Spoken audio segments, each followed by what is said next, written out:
what other bursts do you see in food? Oh my God, there's so much amazing stuff out go. there. No, well, I mean, just in terms of changing my diet, like I no longer roast my nuts. I love roasted nuts.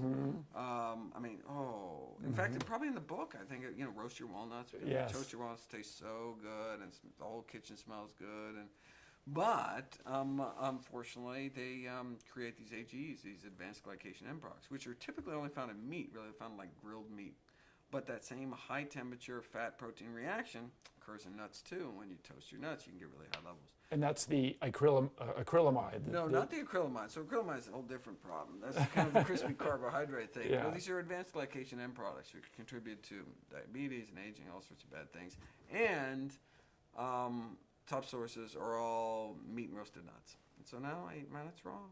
So another change, I used to, I think in the book, I tell people, throw their green tea leaves into the smoothie. Why make tea then throw the leaves away?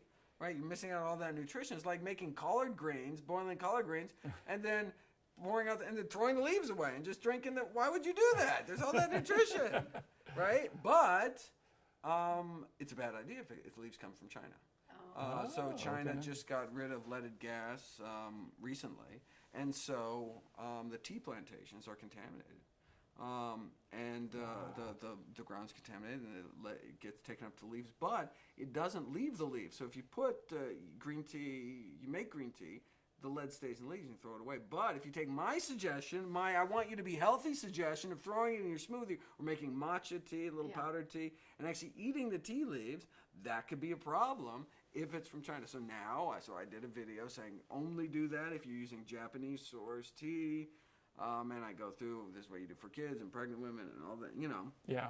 But look, I didn't know. We didn't. Nobody knew. You just got to keep changing as the new information comes out.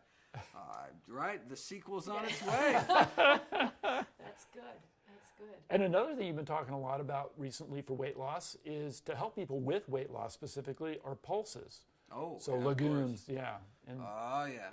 can you speak a little bit to that? Beans, chickpeas, and lentils, absolutely. And it's because your gut bacteria. I mean, that's really, there's a couple of revolutions in medicine recently, and one is the microbiome, and two is epigenetics, being able to kind of switch genes on and off.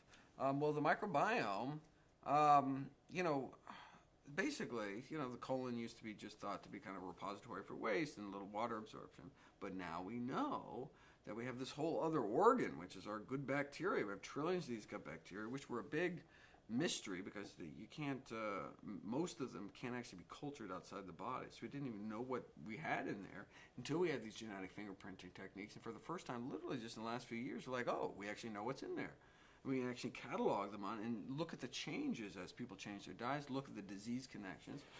And there are these classes of fiber, enriched and starch-eating bacteria that produce these amazing short-chain fatty acids like butyrate, which are reabsorbed back into the body and have all sorts of beneficial effects like appetite suppression.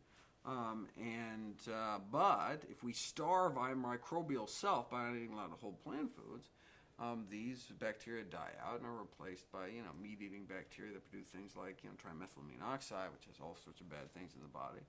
And so, they are what we eat, basically, and we need to foster the growth of the good bacteria, and we do that by eating whole plant foods.